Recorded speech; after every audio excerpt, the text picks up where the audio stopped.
Hi, everyone. Welcome to SBR Sports Picks. His name's Jimmy the Bag. My name is Peter Loshak. This is Loshak and the Bag show for a Wednesday morning, April 18th. Once again, sports betting, for better or for worse, always interesting. Usually interesting. Sometimes you have boring days. We'll talk about the downside of what I did yesterday, but let's start with the positives, Jimmy the Bag. And the positives, the first positive that we are going to take from yesterday is motherfucking Dan Kelly. Dan Kelly, a regular commenter, has a spreadsheet, fan of the show, gives us picks. That guy fucking nailed the NBA playoffs yesterday. I don't know if you remember, Jim. All of his recommended picks cashed. I do remember because I followed two of them. Oh my God! I don't know how does this guy know? I think he's got a spreadsheet and he's doing some data mining digging that lets on a little bit more than what he lets on in the show, as he should not let on what he's really doing underneath it all. But that was impressive. Yesterday in the show, he gave us Toronto first half. He gave us Toronto full game. He gave the first half over in the Portland game. Now, that one blew my mind because I love the under in the first game. That's the one series I have a pretty good read on as far as totals are concerned because I also pounded the second half under on that one, which cashed. But he had the first half over, which cashed, and he had the first half over in the Milwaukee game. I think he only gave 4 picks. I'm trying to remember if there were any others, but he nailed them all, Jim. He is a exceptional talent and a big part of Team Lowbag. Also, he came up with Lowbag as well. Yes. Lowbag. And yes. And I tell you what, it was a wonderful treat watching all the Sharps and their late money on the Bucks go down in flames. There you go. Made me feel really good. Now, it didn't wash away the pain of losing $1,000 on overall on the Vegas series. It didn't wash away that pain, but it did help. Ooh. It did help. Ooh. Yes, absolutely, Jim. So once again, I'm just looking for the comments here on Poppin'. What's the first comment? Would you be a dear? What's the first comment? It's what's up, people from Searcy. What's up, people from Searcy? Yes, okay. What's up, Justin Searcy? Yeah. So once again, Jim and I had some ups and downs yesterday. I definitely noticed great call, Jimmy the Bag on Boston. You had your great reasons for it. You didn't waver when more people were on Milwaukee, and I even wound up okay with that one because I took the Milwaukee team total over on that one. But for first-time viewers of the show, one of the biggest part of this show is the comment section. So people who are like, well, why should I watch this show? These guys suck at handicapping. The answer is because the comment section does not suck at handicapping, and that is a huge part of the show. And then you answer that, and then you'll be like, oh, okay, now I understand. Yes. Right, Jim? Yes, and I went 3-0 in NBA. I've been straight fire for about 2 weeks now. Yes, and I guess double-digit units in the last 2 weeks. Really, very, very nice. Yeah, a lot of people have been talking about Dave Malinsky. Let's just talk about it. A lot of people have been asked about it a few days. The reason we haven't addressed is because we don't really know what's going on. We still don't know what's going on. Obviously, it's a huge tragedy. Obviously, it's not looking good. Obviously, he was a great guy, and hope for the best. And when we find out anything, we'll talk about it. But yeah, he is a wonderful man, and our thoughts and I don't pray, but our prayers go out to him. And the search. This is the best day so far to search. Low wind. There's helicopters up there. They're looking at 10,000 feet elevation. There's a huge team. Teddy Covers is there. And, So not to bring things down, but we have to address it. It's a tragedy. There's nothing really more to say about that. But all right, yeah. So that's that's the answer with Malinsky. All right, so let's move on, Jim. Let's see. All right, and then what happened at MLB? Of course, neither one of us had the balls to take Boston yesterday, but in retrospect, that was the obvious right play. As I said in the evening show, I felt okay about my MLB picks in general, but I knew that tripling up on Cincinnati was fucking stupid, so fucking stupid, and it was. Yeah, I mean, Sal Romano had a good start. Cincinnati's terrible. What was I doing tripling? You want to take a shot with a team total over? Fine. You want to take a shot with a big underdog -1 line? Fine. You want to take a second half? Fine. But you don't triple up on a Cincinnati game. I know that, Jim. I know better than to do that. You know what I'm saying, Jim?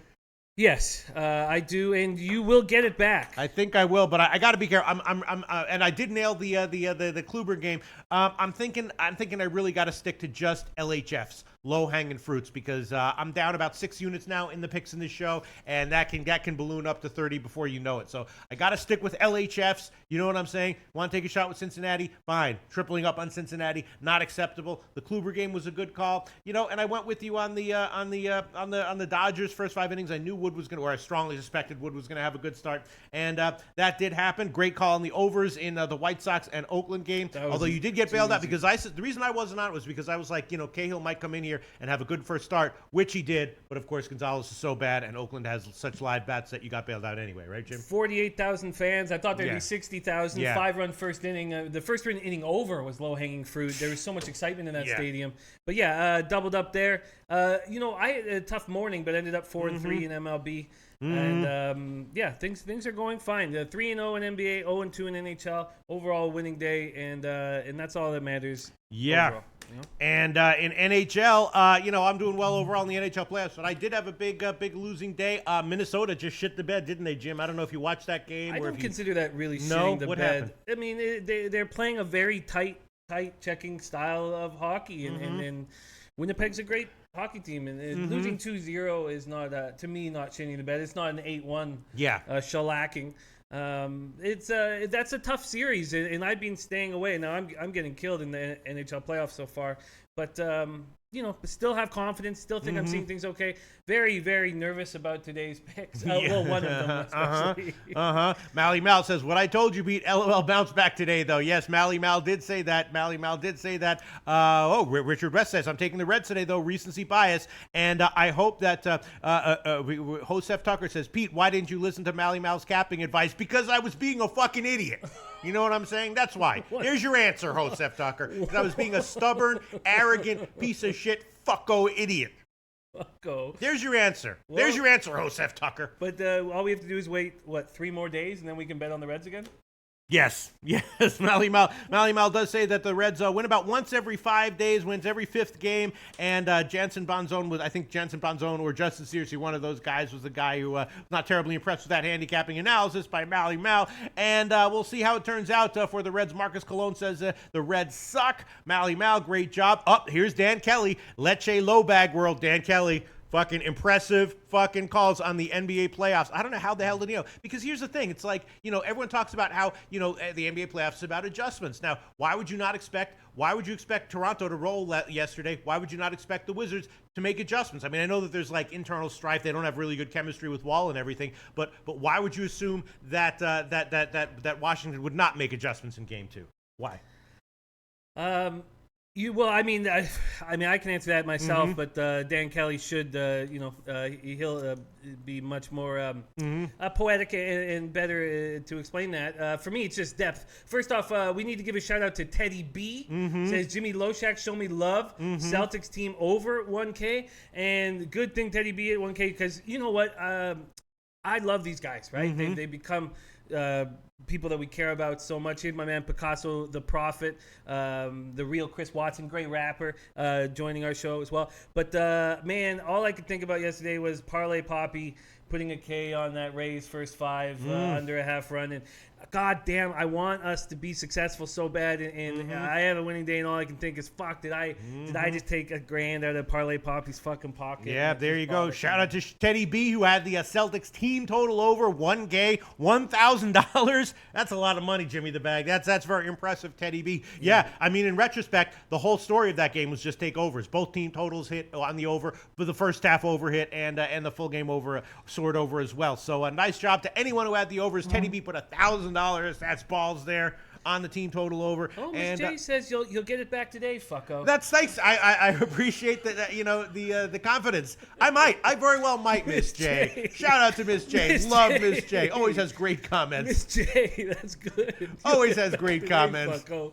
You'll get it back today, You'll get it back today, fucko. Yes, maybe I will. And it might start with the 12:30 MLB game. How about let's get into that, Jimmy the Bag? Let's get into it. Let me get into the bag, Jimmy the Bag. It's been an interesting series here. Colorado is a pretty impressive team. Pittsburgh coming down to earth as we knew that they would, right? Colorado impressive, though. I'm thinking getaway day here, early game. Colorado doesn't hit righties that well. Pittsburgh hits lefties well. Freeman is good, but hittable. Cool is pretty much the same. Got to be thinking Pittsburgh's a play here, right, Jim? I was initially thinking Pittsburgh to play, but I just can't put my money on not? Cool. I just don't trust them. You don't trust them. Game time temp 42 Fahrenheit, wind blowing out softly, 7 miles per hour. For the first time this season, Pirates are assured of losing a series.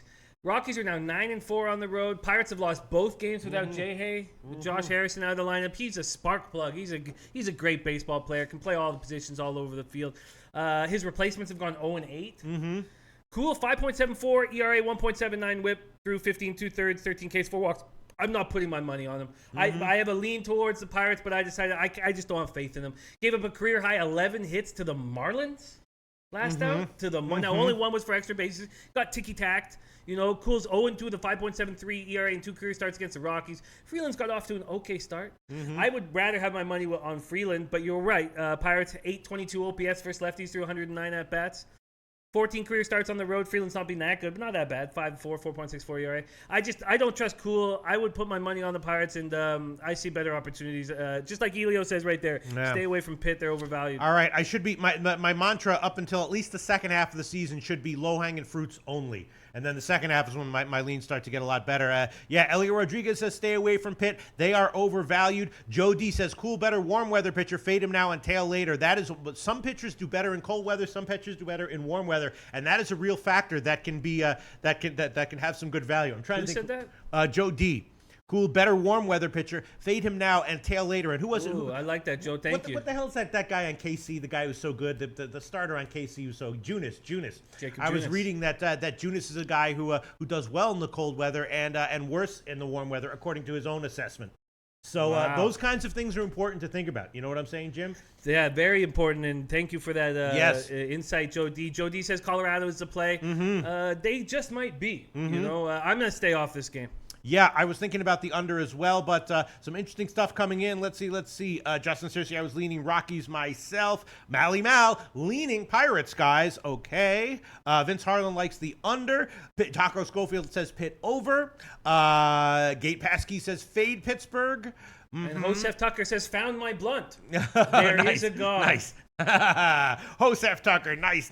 DJ 100 grand likes the under 8.5 in Colorado Pittsburgh. That's what I was thinking as well. But I guess if you're fading Cool, you got to be not necessarily liking the under. But I was liking the under. Let me see. Oh, here you go. Dan Kelly with a comment about the NBA just before this comment gets taken away. Dan Kelly says, for me, Pete, this is about expected performance ATS in the first game. Toronto knew they underperformed. The play in game 1 was Toronto first half, and they got rolled. Okay, interesting. Also, so Dan, I agree with that, and people didn't see it that way just because they went 16 for 30 from 3. Right. But they underperformed. They played poorly, and if you just looked at the stats, you might not realize how badly they played. So Dan Kelly's analysis was, even though they won the game and even covered a big spread by a half point, his analysis was that they thought they underperformed, and that's why they were a good bet. Great call, Dan Kelly. Nailed fucking everything. What a huge asset, Dan. What a huge asset. And he's got a spreadsheet too. And I remember one time, a long time ago, he said he might hook me up with his past season data if I asked for it. Now, I don't know if I wouldn't take him up on that. But we'll hopefully see him in Vegas at IFBC. Yeah. Speaking of which, IFBC, I will put the link in at some point during this show so we all get our low baggers represented at IFBC. T Taka, that's a new commenter. I love seeing new commenters. Says my picks today: MLB, Rockies, Twins. Rangers, A's run line and team total over. Diamondbacks run line and team total over. NBA Pacers +8. NHL Philly Pitt over 5.5. Sharks in regulation. Good luck to all and keep up the great work. Let's get it. On the other hand, Greg Schneider says Nostratota's on the Pirates run line. Yes, he is. And, really? They're hitting 822 OPS versus lefties. They've lost the first 2 games of the series, and Nostratota is sharp. I can see both sides. I can see what Joe D's saying. I can see what Nostra's saying, and I'm comfortably going to be off. Jack Karen says, fresh off a joint, ready for the show. David Stewart says, dabbing all day, every day. Dabbing all day, every day. Where's Shatter McDabber? Shatter McDabbin, excuse me. He hasn't been around for a while. I don't know. Yes, he has. I've never dabbed Jimmy the Bag, but that looks terrifying. I've dabbed, and you feel drunk. I watch videos of guys dabbing, though, but I've never dabbed myself. It gets you. All right. It gets you. I'm procrastinating making this. You know what? I will do it. I'm going to take Pittsburgh here. Even though it's not low-hanging fruit, I'm going to take them. Minus 119 is the current line at Heritage with Cool. I understand that Cool is a guy you want to fade. I understand that Pittsburgh is not a very good team. But if Nostratota's on the run line, that gives me enough confidence here. I just feel like the spot favors Pittsburgh, and I'm going to take them. Money line minus 119, Jim. Yeah, I definitely don't think that's a. Sorry, did I say reverse run line for the Pirates? That's just a run line. Just the run line, yeah. I don't think there's anything wrong with that at all. I just don't. I'm not going to put my money in in faith of Chad Cool. I just don't trust him. Okay, sounds good. Let's move on. Of course, that game starts very soon, and I would be leaning. Let me just see. Here I go. I'm saying I should only do low-hanging fruits, and here I am thinking about throwing the under on there. And no, wow, now it's down to 7.5. There you go. Yep, I like the under at 8.5 or even at 8. Now it's down to 7.5. Although Bet365 still has an 8 minus 130. All right, Jimmy the Bag. There are 6 afternoon games, including the Pittsburgh game. I only looked at the Pittsburgh game. What's so funny, Jimmy the Bag? Our friend who joined us yesterday for the first time, Mush Money, says, glad I could live up to my name by going 0-2 in my first 2 picks. I am horrible. Fade all my picks. Don't doubt my powers. I hear you, bro. Let us know what your opinions would be on the 12:30 Eastern time game coming up. Colorado-Pittsburgh. Much money. Really appreciate an analysis of the Colorado-Pittsburgh game if you got one, pal. All right. I like Much Money already. I like him. Yes. I just put the link for IFBC registration. We need low baggers represented. They're going to start randomly picking people very slowly, like 5, 10 at a time, to build up excitement. So please sign up. Absolutely. All right. So Jim, I did not get a chance to handicap in depth any of the evening games. The 6 afternoon games I did. There's 5 other ones. What are you liking here, Jim, if anything? I am liking a few things. Now, not a ton, but I did fix my problem that was happening. I had a strong afternoon yesterday. Nice. I need to keep that going so that my morning plays aren't the sharp ones. Both can be sharp. So, yes, I've capped every game. The last 4 late games I would like to put a little bit more time in. But I am doubling up on the Orioles-Tigers game. I'm taking the Tigers. Really? Yes, and I'm also taking the under. I'm not even sure if they'll get 9 innings in. There's weather. The reason why it's an earlier start is because they're worried about weather. If they don't get 9 innings in, that will help me. Game time temp 41 Fahrenheit, wind blowing in softly. Gaussman is looking better. Now, I don't know if I necessarily trust him. Yes. But he's looking better and better, and I've seen him, as from a fan of the AL East, I've seen him pitch well before. Sure. I don't think it's impossible for him to improve. 6.60 ERA, 1.60 whip, 15 innings, 15 Ks, 6 walks. 6 starts against Detroit, 101, 4.11 ERA. Looked better last 2 starts versus the Yankees and Jays. Boyd's looked awesome this year. 1.38 ERA, 0.62 whip through 2 starts, 13 innings, 5 Ks, 1 walk. 5 Ks I like seeing from him. He's not trying to do too much. He hasn't given up a hit on his changeup or curveball. Held opponents to a 100 batting average on his sliders. Dating back to last season, Boyd has a 2.09 ERA in his last 6 starts. Both these offenses look terrible. Orioles have lost 4 straight, dealing with injuries. Trumbo out, Scope out, Rasmus out. Orioles are hitting 248, 748 OPS versus lefties. They're not hitting it all versus righties. Tigers aren't hitting it all versus anyone. 221, 635 OPS. Hako Schofield's got the over with the Tigers. That does scare me a bit. But I am taking the full game under. I got a 9. I believe they're hanging 9, and I got the Tigers. All right, let's see. 9 minus 113. Jim's going to take Detroit under 9 minus 113. Yeah. My only concern is that Baltimore does hit lefties pretty well, and I'm not sure if Boyd's going to be able to maintain his good performance that he's shown so far against this team. But why not, right, Jim? Under 9 minus 113. Detroit, Baltimore, under 9 minus 113. That's current line at Pinnacle. I just think these are 2 terrible offenses as well. I think that Boyd can keep this up this year. And what am I getting with the dog? Give me a plus line with the Tigers.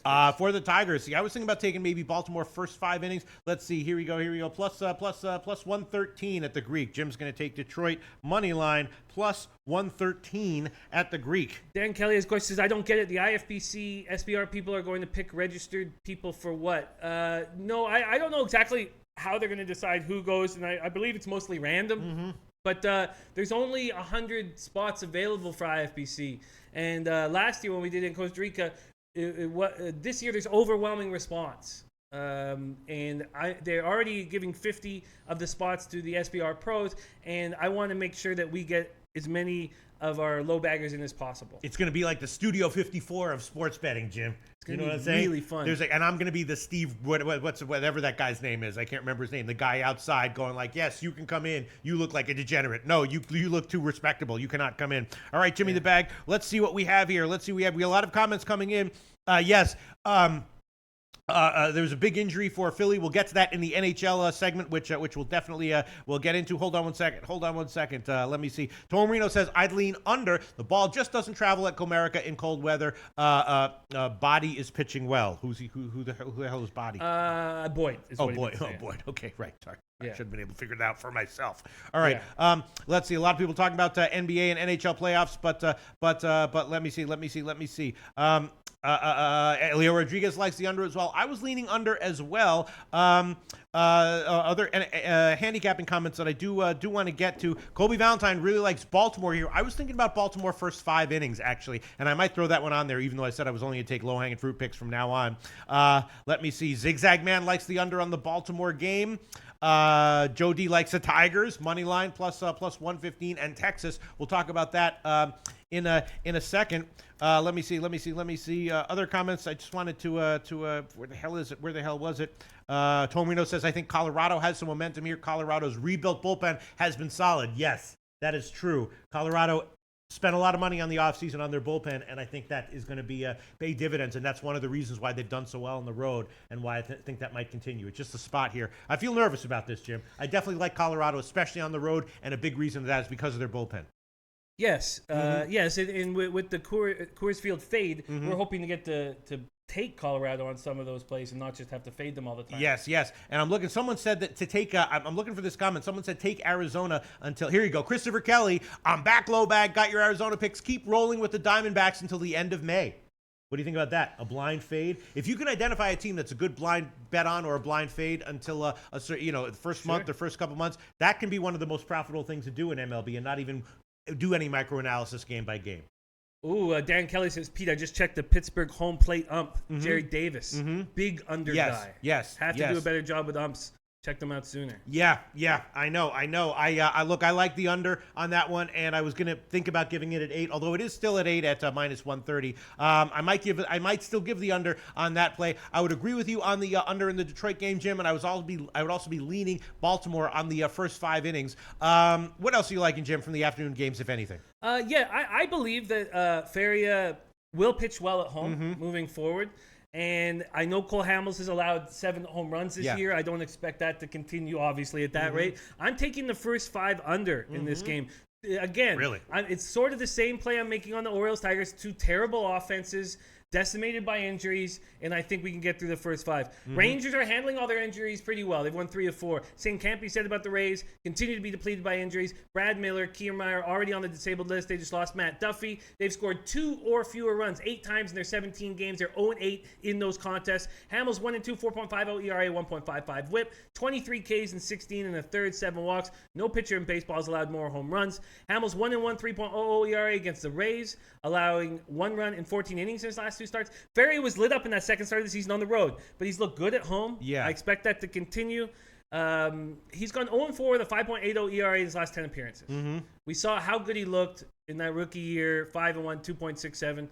As hard as wins have been to come by, he's given up more than 3 runs only 3 times in 17 career starts. So he's not pitching that bad. These offenses are terrible. 651 OPS with the Rays against lefties so far through 190 at-bats. 672 OPS with the Rangers overall. 2 for the money says Rangers lock. But I like this first 5 under. Now this one makes me a little bit nervous. I actually am. I'm feeling like Hamels is maybe not in this spot, but in general a guy I'm looking to fade. Sure. You know what I'm saying? And Faria is good, but it's a low total. The first 5 innings are just 4 at plus money. Although we can give you the Pinnacle line 4.5 minus 126. What would you rather have? Heritage is. Would you rather have 4.5 minus 120 or 4 plus 110? I'll take under 4.5 at minus 120. Okay, Jim's going to take Tampa Bay first half under 4.5 minus 120. Hamels makes me nervous here, Jim. He does, but this is just a team that you don't need to feel nervous when you pitch against. And he can get some confidence back against this Rays team. I just see this Rays team's offense as a Marlins type offense that can only manufacture runs to beat you, aren't capable of big innings. I understand Hamels has allowed 7 home runs in what, 16 innings. 7 home runs, 16 innings. That's awful. And he's becoming a crafty lefty kind of guy. His, you know what I'm saying? His velocity is down, so he's gonna have to change the way he pitches. You know, I'm just not. I mean, obviously he's a veteran, so he knows how to make the best of what he's got. But I'm just not sure that he might not be very overvalued going forward, Jim. You know what I'm saying? I agree completely. Yeah. I absolutely agree, but I'm going to take a shot here and I'm comfortable with it. Mm-hmm.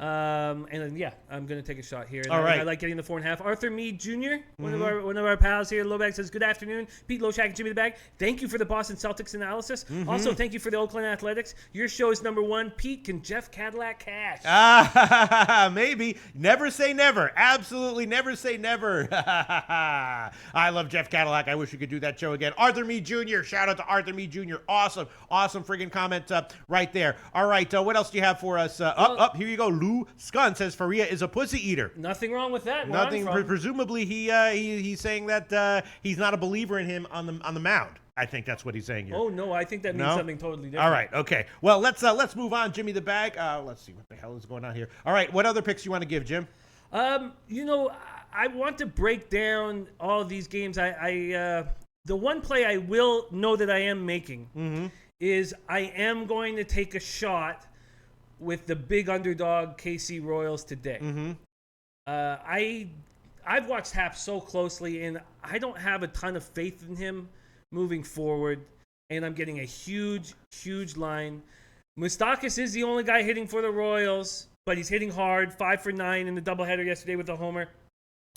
Jays offense has been humming, but it had to be nice for all Jays fans to see Grichuk finally get on the board with a 3-run homer and a double. He entered the game 0.71 batting average, 3 for 42 on the season.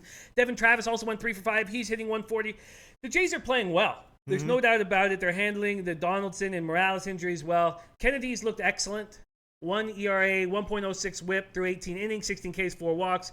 He's got a great record against the Jays and just 3 career starts. I don't know if I trust Hap that much. The Royals are terrible offensively, but they have a 286, 732 OPS versus lefties through 154 at bats.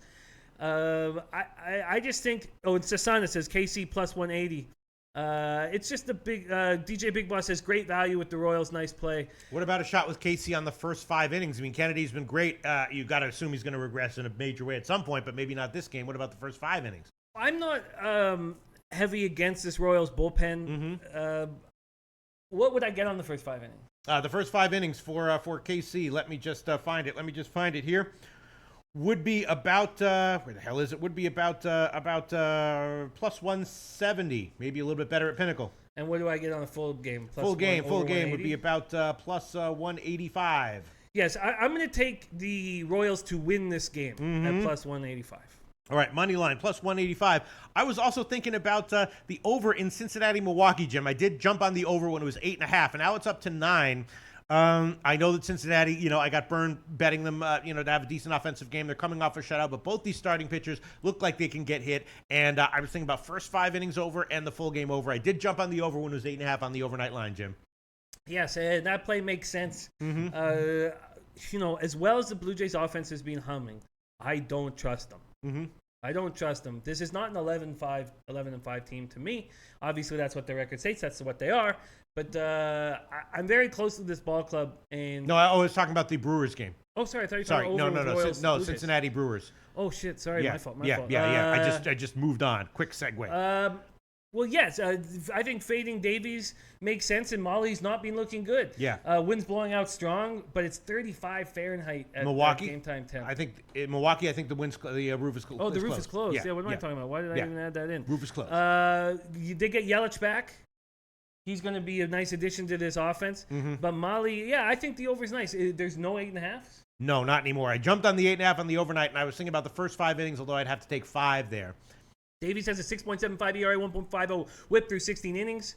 And, both teams are not hitting, but we can expect the Brewers to start. We can expect both teams to hit better. Not applicable says fade the Reds. I think that play does make sense. All right, I'll tell you one play I am going to throw on in the Pittsburgh-Colorado game. I'm going to throw the second half under on, which is 3.5 minus 125. Okay, Jim? I'm throwing the second half under on there, 3.5 minus 125, in case Kuhl and Freeland both get touched a little bit. I like the under at 8 as well, but I'm not going to give that one. Fuck, I'm just going to give the second half under 3.5 minus 125. Colorado-Pittsburgh. Okay. Okay. Yeah. Yes. Thank you, Jim. You're welcome. Thank you. Thank you.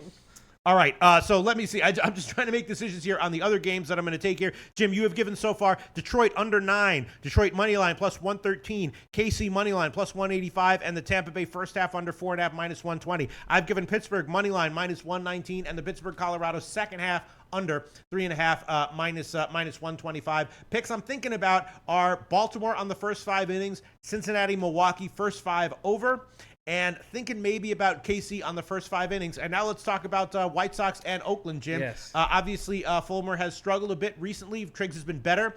Obviously, Oakland is doing very well right now. There's a good feel on the team. It's a high line here, though, minus 200. I don't know, maybe Oakland minus 1.5. What do you think, Jim? I almost thought that, but I think Fulmer is going to be fine moving forward. Mm-hmm. I've actually kind of liked what I've seen. I know he's only throwing 9 2/3, 9 K, 7 walks, but I think he's going to. Now Triggs has looked excellent. Mm-hmm. This might be low hanging, taking the A's here. It might be, but I don't know if I'm going to pull the trigger at this point. I'd like to hear what other people have to say.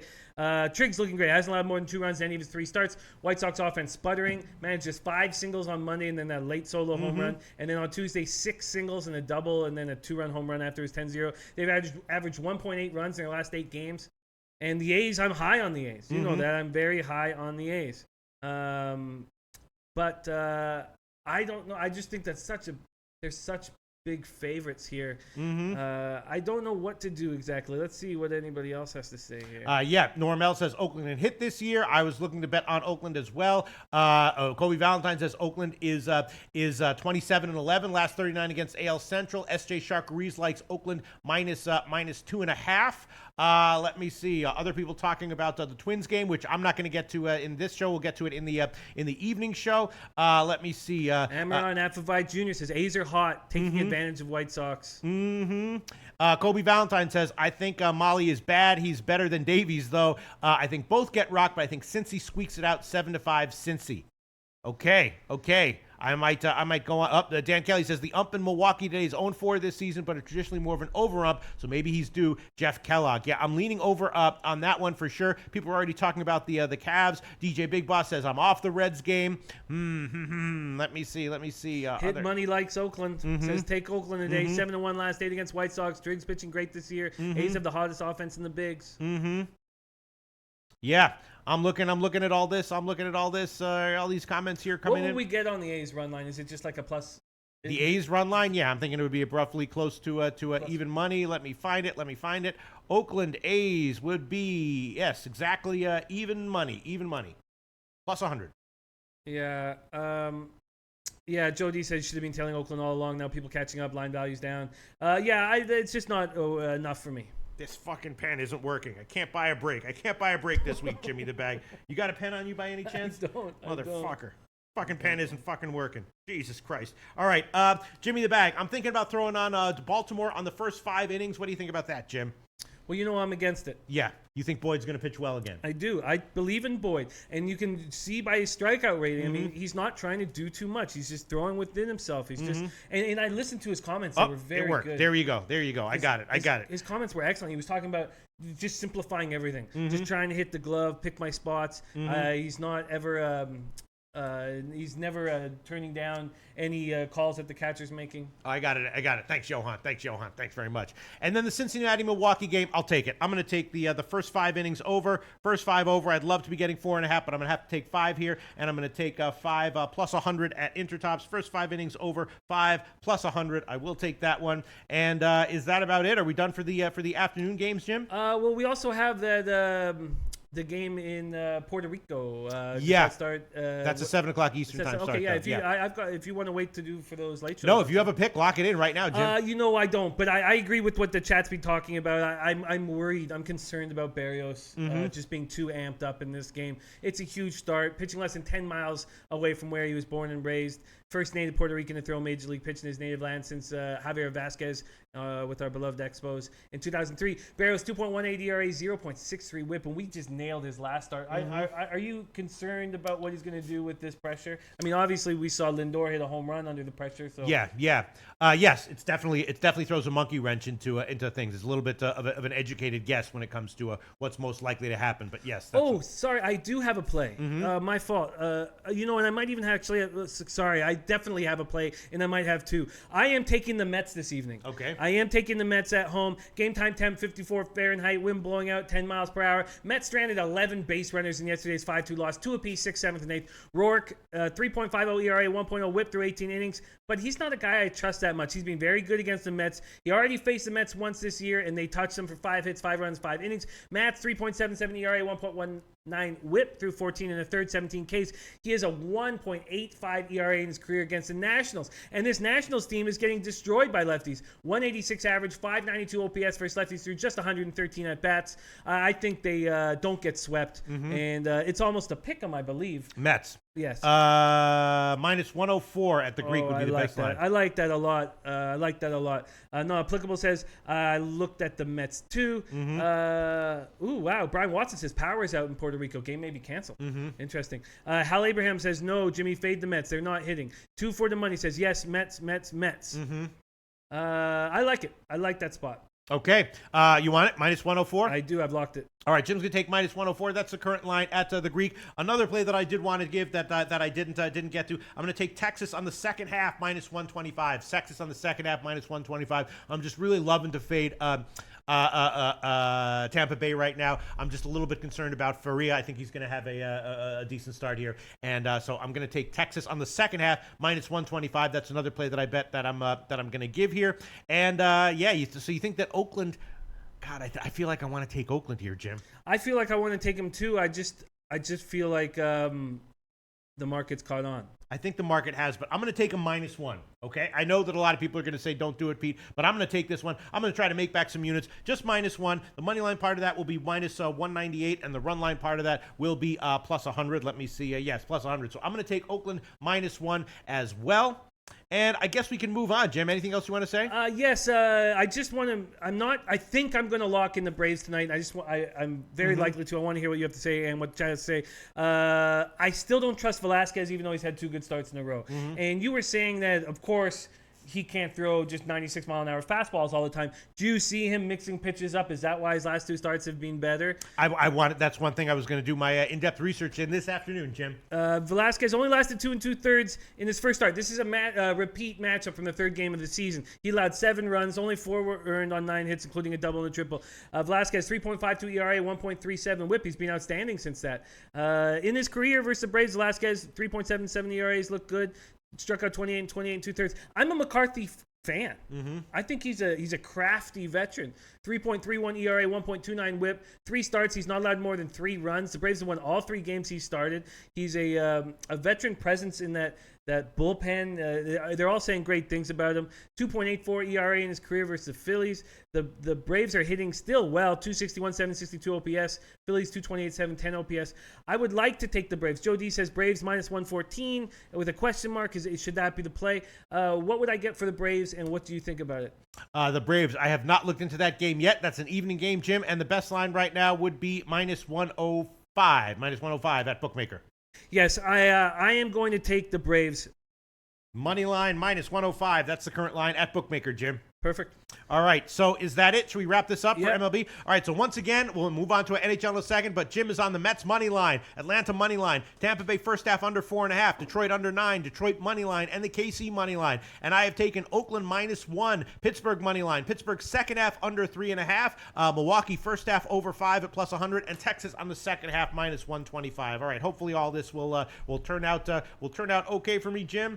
And let's move on to NHL. How about that? Let's do it. Let's move on to NHL. Jim, any thoughts on Vegas getting us sweep?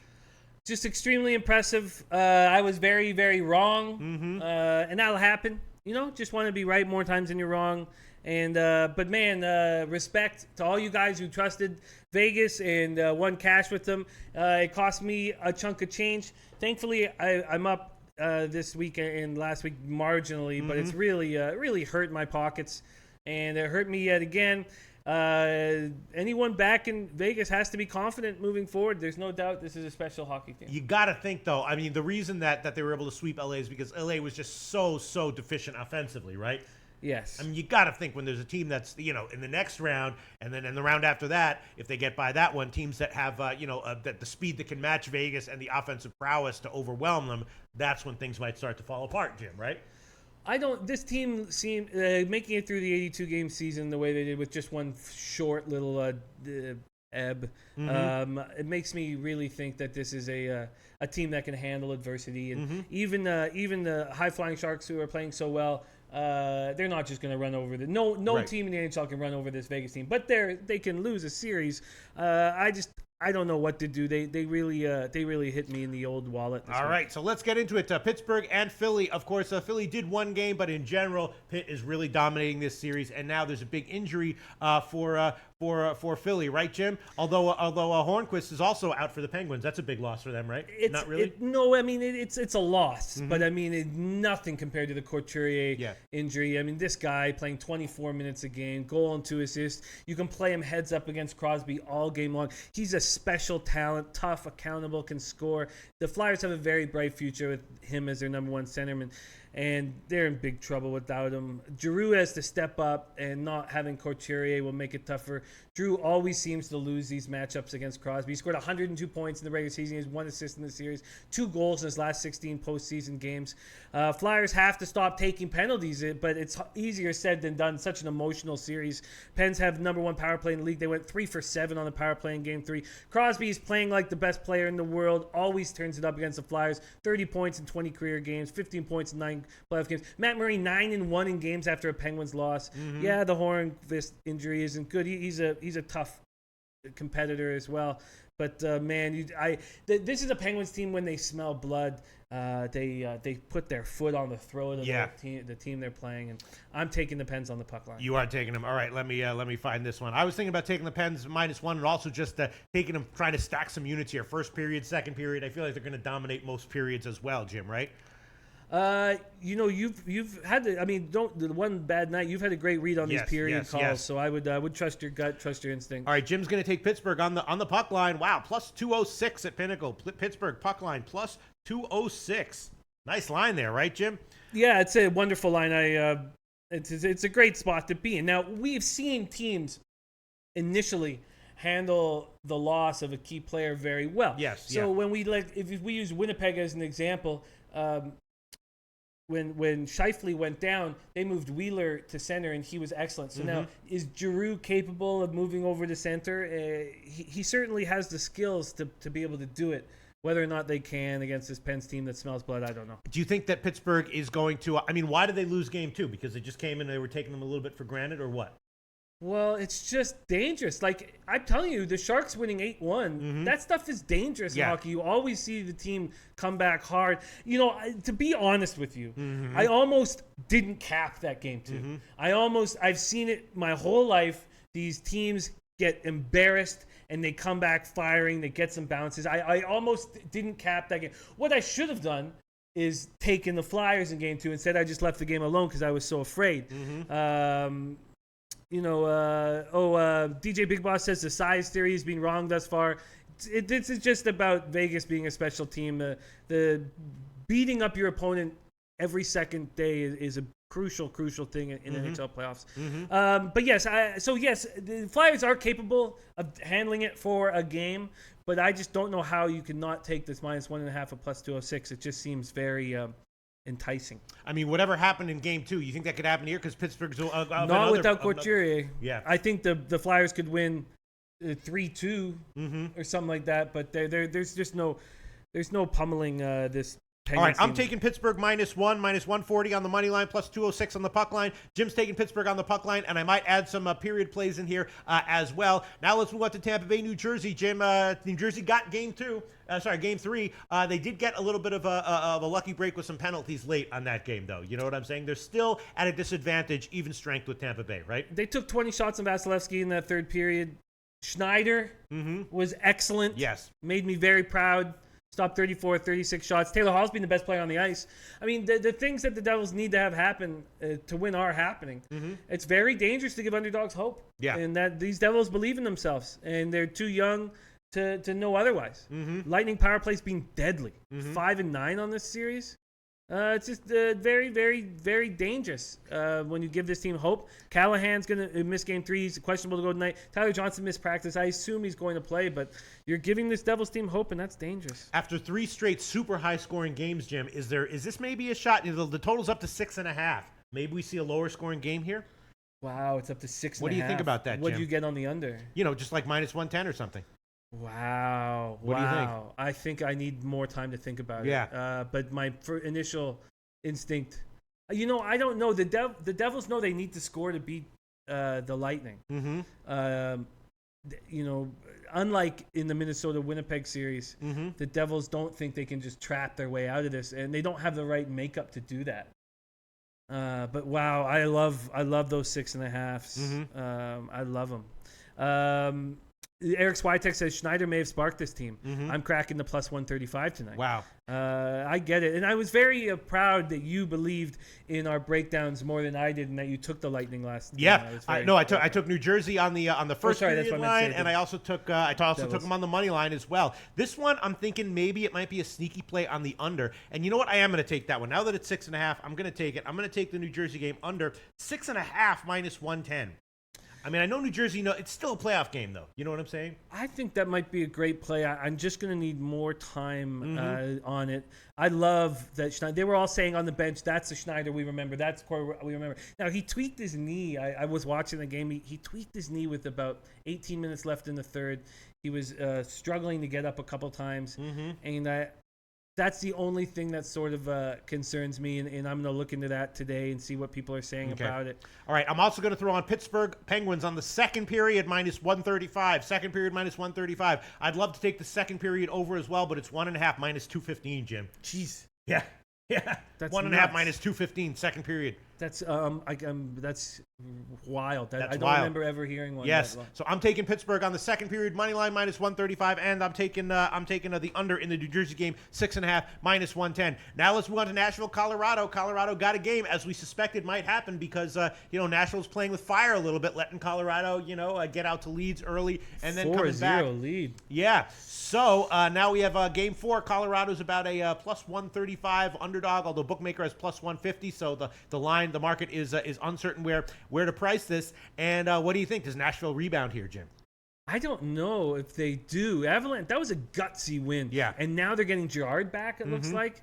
Gutsy win. Avs stopped a 12-game losing streak. Colorado scored first in all 3 games. They're just they believe in themselves like the Devils do, and that's dangerous. Rene pulled after allowing 4 goals. Now he'll be right back in net. Predators were great on the road all year, and the Avalanche were great at home all year. This is so exciting. This is such an exciting night of hockey, this card, and I don't know what to do with this Preds Avalanche.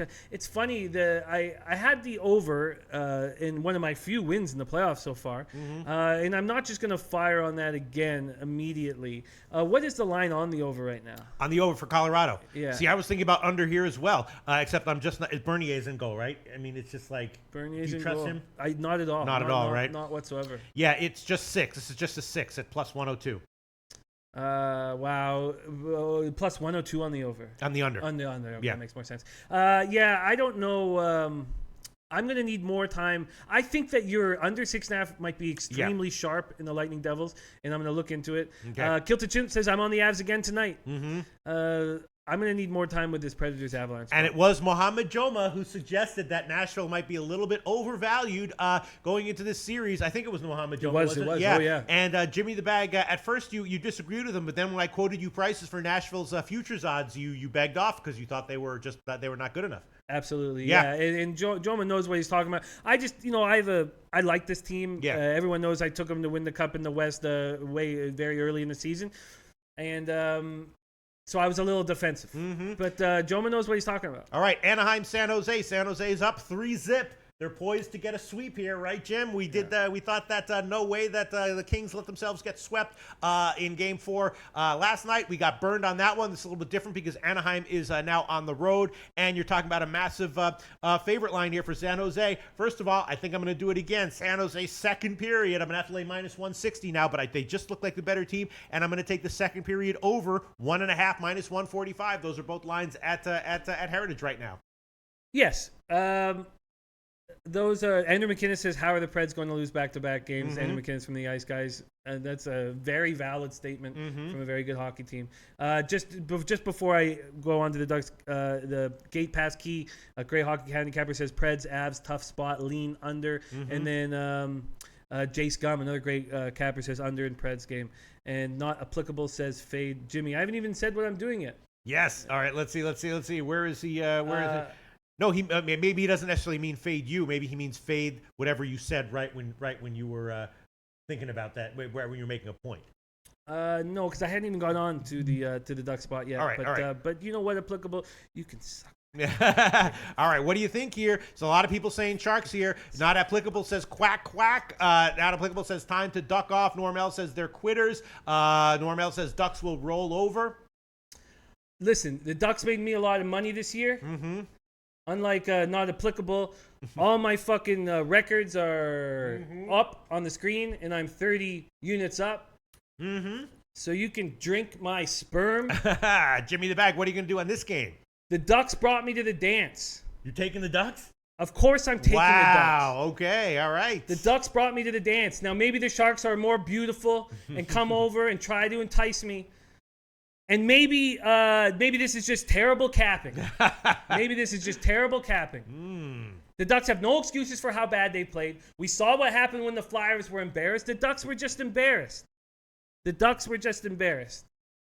And they made me a lot of money this year, and I believed in them. And I'm going to go down with the ship, man. Mm-hmm. I'm going to go down with the ship. So, yes, I'm on the Ducks. Okay, plus 155 is the line at Bookmaker, UH, your Bet365, a few other places, plus 155 on Anaheim. I'm taking San Jose second period minus 160 and the second period over 1.5 minus 145, although I'm checking a Bookmaker right now to see if I might get a little bit of a better odds on this one. Let me see. Second periods, oh no, they don't have them here right now at, where is it, at Bookmaker. All right, I'll stick with the lines that I quoted on the, oh, wait a minute, hold on one second. Second period for San Jose. Minus 160 and the overs minus 140 at Bookmaker. So I'll take that one. Second period over 1.5 minus 140 and the money line minus 160 for San Jose. And Jim's taking Anaheim plus 155. I'm sure he's going to get a lot of grief for that in the no, maybe not. 2 for the money likes the Ducks puck line. I'm assuming he's not talking about the reverse puck line. I'm assuming he's talking about plus 1.5. Jesse the Shark says Ducks win tonight and take the over 5. Udom Porn Ratanafakti says with you, Jimmy. Love the Ducks tonight. I win says, oh my God, Jimmy, don't do it, Jimmy. You're emotion capping this game. I am. I am. Wow. Let me see. Comments coming in. Robert Johnson says, sorry, Ducks lose bad tonight. Barkerman G11, Ducks are 4-11, last 15 in San Jose. And Jim's just going to go with the Ducks. Yes, I am. Yes, I am. Now, I mean, I can understand, and not applicable talking about what happened with the Kings last night. Look, I've won more bets than I've lost. I was wrong. I'm not pretending that I wasn't wrong. I was very wrong on the Kings Vegas series. I've been very wrong on the Ducks Sharks series. The important part of capping is to be right more times than you're wrong. Not applicable. It says, you dumbborn ratanafacti. Very nice. JK says the Ducks make too many penalties. When they get frustrated, the Sharks take a bite out of them on the power play. This Ducks team isn't terrible, and they've been playing terrible. So, yes, I'm going to go down with the ship. I have believed in this team all year long, and they're down 3-0, and I'm going down with them. Yes, I'm emotional about it. And yes, that's a bad way to cap. Mm-hmm. And you know. Okay. All right. Let's move on to NBA. Once again, Jim and I will be back at 6 o'clock Eastern time, where we'll review the line moves on all these picks, and we will maybe add on some picks. I'm thinking about adding on some team totals as well. As of right now, Jim has taken Anaheim money line plus 155 and Pittsburgh on the puck line plus 206, and that's it. And I have taken New Jersey under 6.5 minus 110. I've taken Pittsburgh -1. I've taken Pittsburgh on the second period money line and San Jose second period money line and the San Jose second period over. That's 5 plays, and I might add on some team totals as well in the 6 o'clock show. Now let's move on to NBA. Jimmy the Bag, the most important, the first game on the card is the Cavs. Of course, coming off a big blowout loss, a shocking blowout loss, although you predicted that the Cavs would be vulnerable in the playoffs. They did not get help from the refs, obviously, in that game. I was thinking that this game has got to have overwritten all over it, whether the Cavs may win or lose, whether they cover or not. Got to be thinking that they're going to do what they do best, which is play no defense and just score as much as they can. Right, Jim? I can't trust them to do it for a full game, but I can trust them to do it for a first half. Mm-hmm. And my man Brant, remember I was talking about this guy who's white hot in the NBA? Yeah. My man Brant's all over the first half over. Yeah. He's a guy you guys should follow on Twitter. I am on the first half over. I know the line's creeped up. You get it over 108 last night. I got it over 109 before I came in here. I hope I can still get that. Maybe I can get better. First half over is my favorite play on this card. I find the other two games pretty difficult, and I think this is just staring us in the face. All right, and we'll see what, it opened at 107.5. Now it's up to 109. There are no 108.5s available. We can give you 109 minus 104. Jim's going to take the Cleveland game, first half over 109 minus 104. I was thinking about the first quarter as well, Jim. And so why don't you like the full game? The full game's also gotten bet up from 209 all the way up to 211.5. Just because I'm certain that LeBron's going to come out fired up. Lou already said he's going to call plays that feature LeBron to set the tone early. So the one thing I can be certain of is that they're going to come out firing. What I can't be certain of is this Cavaliers team over 48 minutes. And so, yes, I do like the full game over. But what I like best is the first half over, because I feel like I could be as certain as possible on something. And DJ Big Boss says Pacers +8. LeBron is tired. This team is not responding well. You know, maybe there's a lot of people talking about him playing bad in that opening round series. 24 points, 10 boards, 12 assists. People act like he didn't show up. Again, just simply put, I can put my faith in them coming out fired up. Right. But the Pacers could punch back, and the Cavs could let go in the second half. What about the Cavs' first half team total over? That might be very juicy as well. What's that? Let me see what that would be. That would be let me just do a quick calculation here. The first half total is 109, and where is the first half spread here? Let me just find the first half spread here. The Cavs are -5, so that'd be 57. 57. First of all, I'm going to join you on the first half over 109 minus 104. I think I'm going to join you on I think I'm going to take the full game as well. And what about the Cavs' first half team total over 57? You know, I'm not going to double up on this play, even though I like it a lot. Yeah, so maybe I should. Maybe I should, but I'm just going to take the first half over 109 at this point, and I'll be thinking about adding on the team total. I guess it completely correlates with what I've been doing. I've been very, very hot in NBA, and thank God, because I've been getting killed in the NHL playoffs, and it's been keeping my head above water.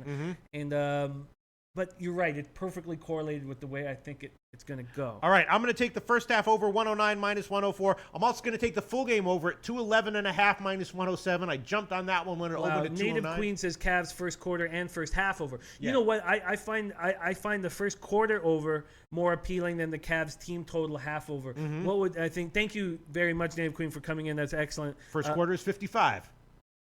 Okay, I will take the first quarter over as well. Okay, Jim's also going to take the first quarter over 55 minus 105. 55 minus 105, that's the current line at Pinnacle, and I'll join you on that one too. I'll take the Cleveland first quarter over 55 minus 105, so now I'm tripling up on the overs here. I jumped on the over on the full game when it was 209. It's now up to 211.5. Just feels like that's what's going to happen here. Cleveland's going to try to put up as many points as they can.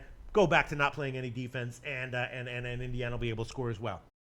I'm tripling up on the overs here. I jumped on it at 209 when it opened. I beat that line move by about 2.5 points. Ski Prophet says, what was your Cavs pick, Jimmy? I got a phone call and missed it. My first pick that I knew I was taking was the first half over 109. But after the Oracle Native Queen has come in, both Pete and I are on the first quarter over as well. And that's all I'm doing. And I'm also on the full game over. Oh, you're tripling up. Yeah, nice. I'm tripling up. Let's see. Donald Trump says Miles Turner over 20 and a half points plus assists plus rebounds. Without TT in the lineup, he's going to be doing as he pleases again. That's nice. We should look into some player props here as well. And any commenters who have player props, I think, have some value, please post them, because as we know, player props can have the best value, especially in the NBA playoffs. And when you know the schemes and the matchups, you can find some great value on player props in the NBA playoffs. Donald Trump likes Miles Turner over 20 and a half points plus assists plus rebounds. Very, very nice. Chris Lomas grabbed first quarter and first half over as well. Thanks, Jimmy and Pete. Yes, and Davin says full game over is better than first half over, and I don't agree. Jesse the Shark says, yo, Jimmy, thinking about parlaying the Penguins and under. I know we're talking about basketball right now, but he's written this twice, and I did copy and paste it, but Tampa and under 6.5. I think that might be a very sharp play, but I need more time. Colorado and over, and Anaheim and over. $475 pays $99K. Yes, I mean, when I just look, yes, I think the one thing I am a little concerned about is the Anaheim and over 5, but it does make sense. I mean, 5s are really easy to climb over, and if it's 2-2 going into overtime, then at least you'll push that. So I think the only way Anaheim can't get in a high scoring game with the Sharks, they will lose. But I like it, and I like this spot very much. First quarter and first half over, I like it a lot. Antoine Seymour says LeBron solo over 31, and Dan Kelly says I did bet a prop Kevin Love over 18.5 points. Yeah, I mean, if you like the Cavs to come out exploding in the full game, then probably all their individual points props on the overs would be good bets as well. But with Love, can you trust him? What do you get, 9 points in the first game? I mean, yes, that makes sense, yes. But maybe they just move on without him. Do I trust Kevin Love? No, not at all. Do I trust Dan Kelly? Absolutely, Jimmy the Bag. Dan Was that Kelly. Dan who said that? That's Dan Kelly. Wow, I did a better prop. Kevin Love over 18.5 points even. You know what I'm saying, Jim?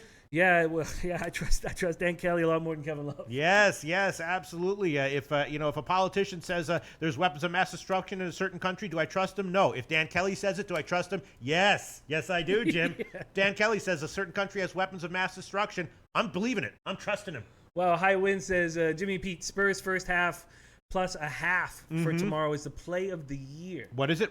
Spurs first half plus a half. Okay, we'll talk about that tomorrow.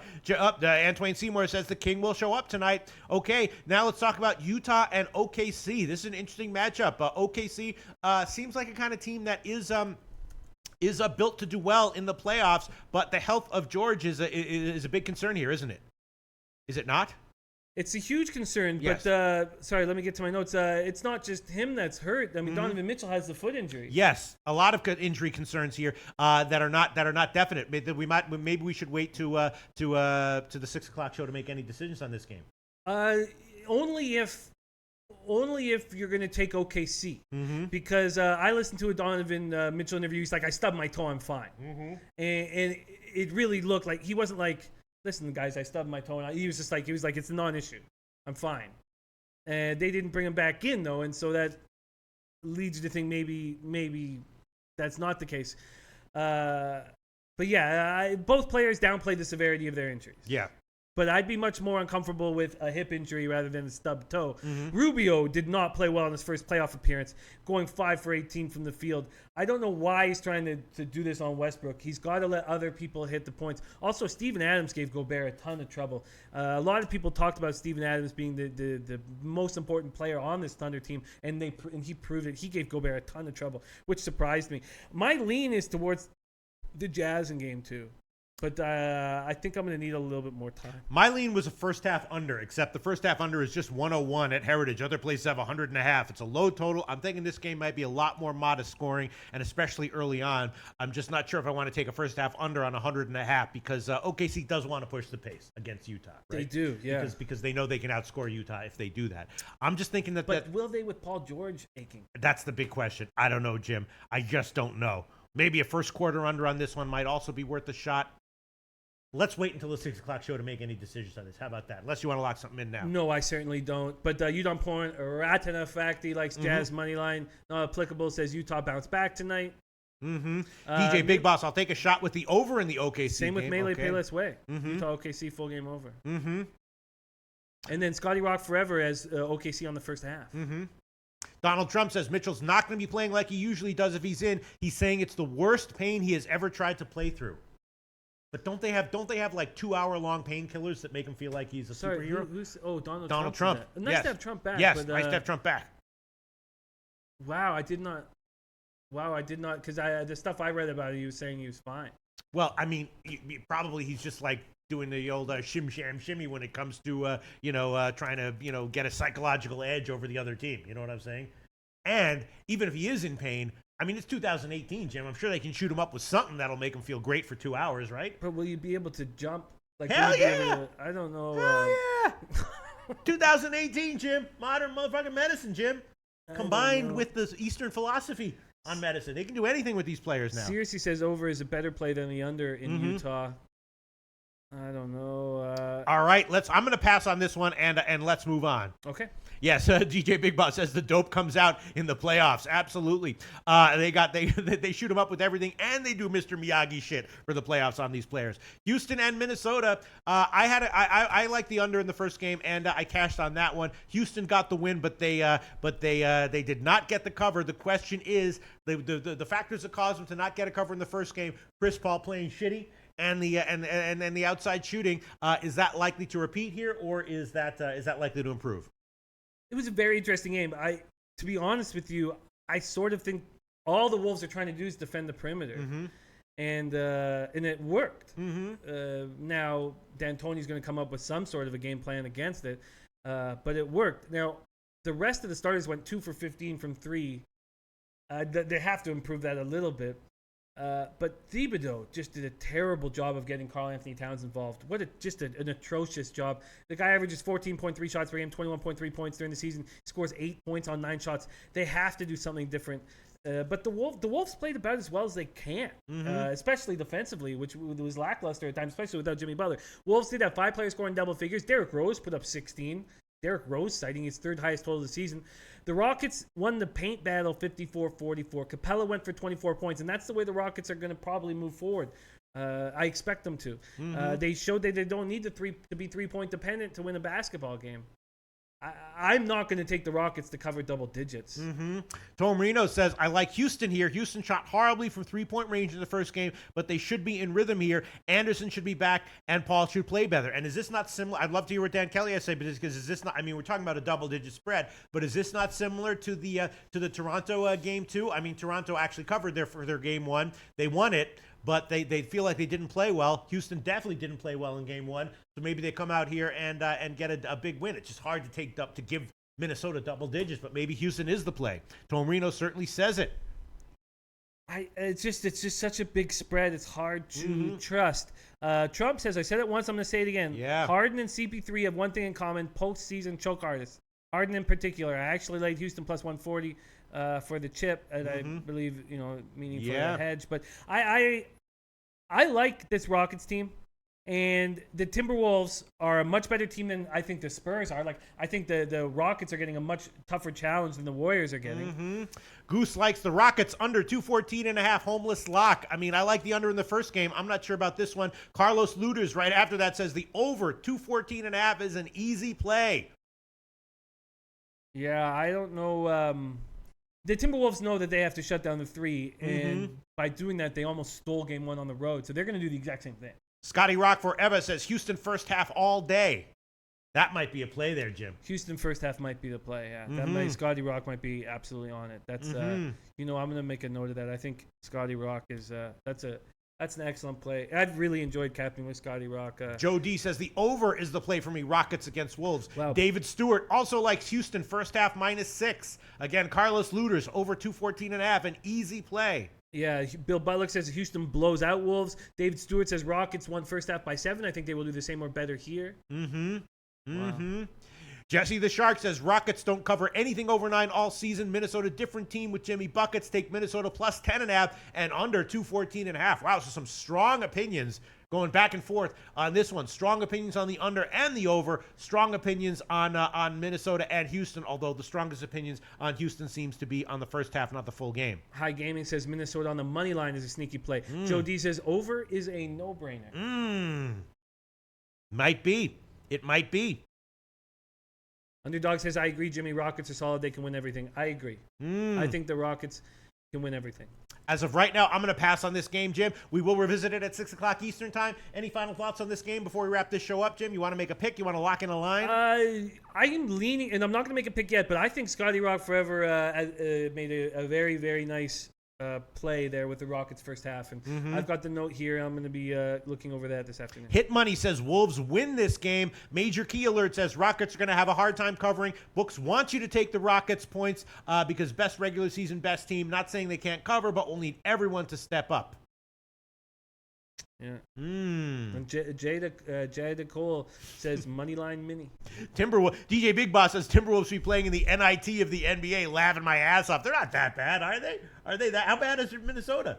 I think of them as a solid team. They were a solid team before they lost Jimmy Buckets. I still think that's that big of a loss. They still have Karl Anthony Towns, but they were under 500 without Jimmy. Yeah. Wow. Scotty Rock Forever does not like me taking the Rockets overall, and obviously the Warriors have looked really good. Now, Underdog says hit Celtics team total over, and then he says what's Houston's team total over? The Houston's team total over. Let me see. I can probably tell you right now. Houston Rockets team total 112. 112, yeah. Dan Kelly coming in with 112. Picasso the Prophet, real Chris Watson says don't overthink this game. Meaning what? Don't overthink. If I don't overthink it, I have no fucking clue what to do. Are you kidding? If I don't think it at least a little bit, I'm completely confused. The Herb says Butler's going to get worn out covering Harden. Yeah. Justin Searcy says Karl Anthony Towns got called out by Thibs. He'll probably be forcing shots tonight. You know what? He shouldn't have got called out by Thibs. It's Thibs' fault. I really, if you were watching that game, you got to call plays to get your big man involved. Thibodeau, I like him as a guy. Like I like the character of him, but God, I question some of his coaching. Big Al Corleone says, I hate this series. Don't think I'll touch any game in it. Mini is a complete wild card. That's how I feel. I did really like the under in game one, and that one did cash, but now I'm completely confused, and these lines are so huge. Double-digit favorites in the playoffs. Gate Paskey says, what a show. Love the NBA talking through plays. Feel much better about NBA than usual. Thanks, guys. You're very welcome, Gate Paskey. All right, it's going to be a pass for you, Jim. Oh, so Picasso the Prophet, Chris says Chris likes the Rockets because he says you guys definitely don't like the Rockets on this game. So he thinks they're going to blow them out. I think the Rockets' first half is the best play I've heard on this game so far. Yeah. And I'm going to take some time.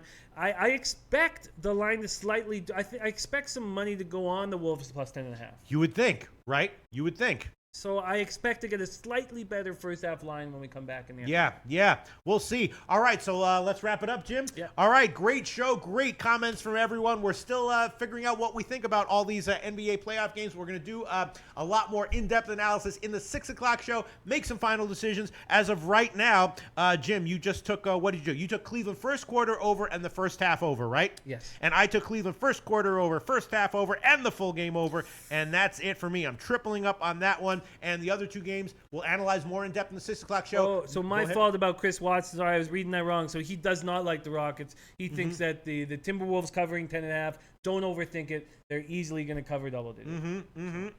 My fault.